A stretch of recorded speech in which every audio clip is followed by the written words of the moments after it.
How easy is it to get up in the morning when you know you're not doing all that it takes? It's not very easy at all. You can just lay there awake thinking, oh, what's a few more minutes in bed? It won't matter much anyway. Wrong. It does matter. It will matter. Now, how easy is it to get up in the morning when you're pouring it on, doing the best you can, anxious to get going, make progress toward your dreams? It's a whole different story. When you're resting to renew your reserves, it's much different than resting to avoid your day.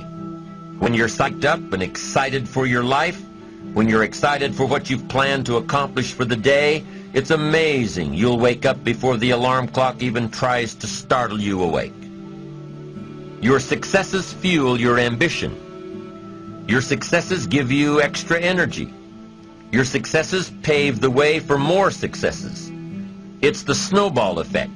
With one success, you're excited to meet another, and another, and another. And pretty soon, the disciplines that were so difficult in the beginning, the disciplines that got you going, are now part of your philosophy. How do you know when you're successful? Do you have to be a millionaire? No. All we ask of you is that you earn all you possibly can. If you earn $10,000 a year and that's the best you can do, that's enough. God and everything else will see to it that you're okay. The key is to just do the best you can. If it's $10,000 a year, wonderful. If it's $100,000 a year, wonderful. If it's $1 million a year, wonderful. It doesn't matter $10,000 a year or $1 million a year. It doesn't matter as long as you've done the best you possibly can. Earn the most you possibly can. Be the most you possibly can. And here's why. The essence of life is growth. The essence of life is growth, to do the best you can. And here's what's interesting.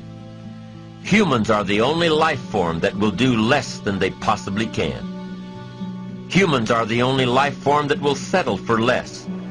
Every other life form except human beings strive to its maximum capacity. How tall will a tree grow?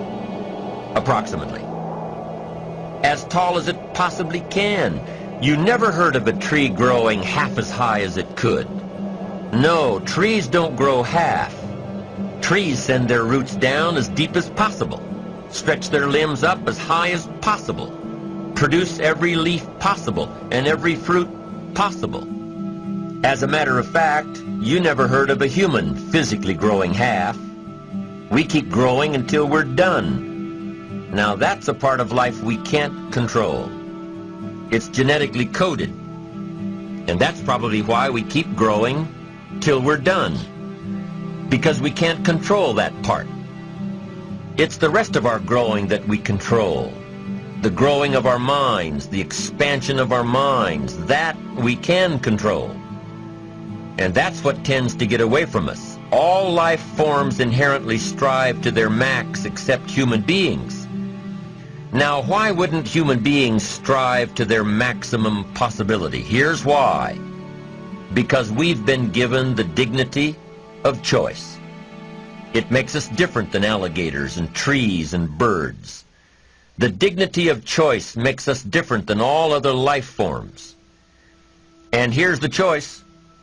To become part of what we could be, enough to get by, or to become all that we can be.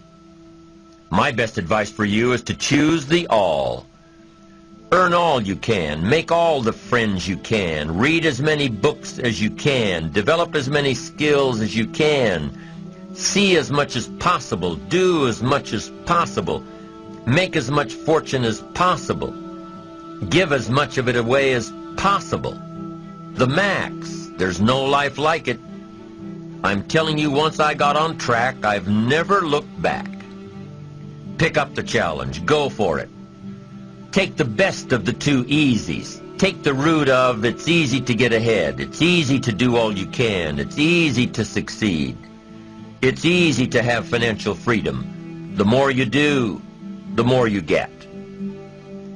So the two primary benefits of positive reinforcement are, number one, to build good habits, and number two, to create more energy to fuel your ambitions, your desires, your achievements. How can you isolate what's working for you and what isn't? How can you make sure that you are reinforcing your positive disciplines? Well, if it isn't apparent, easy to see right away, if what you're doing is happening in such small increments that you're not sure if you're on track, then you need to be writing it down. You need to keep a journal anyway.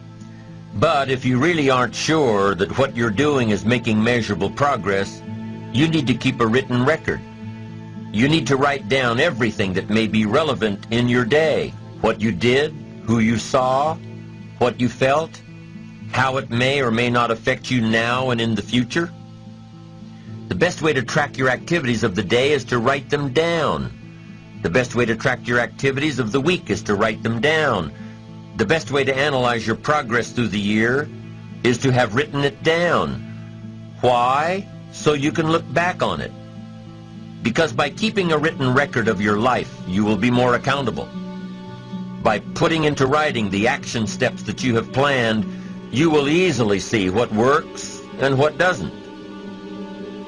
Most people just try to get through the day, never writing anything down, never keeping track of their progress along the way, never really knowing if they are doing all they can to reach their goals, to drive their ambition. But gifted people learn to get from the day. They don't let a day end without picking up some valuable experience, some emotional content, some idea that may positively affect their future. To get the most from a day, to learn the most from a day, you need to be able to reflect on the day. And how can you reflect on a day unless you record it in history?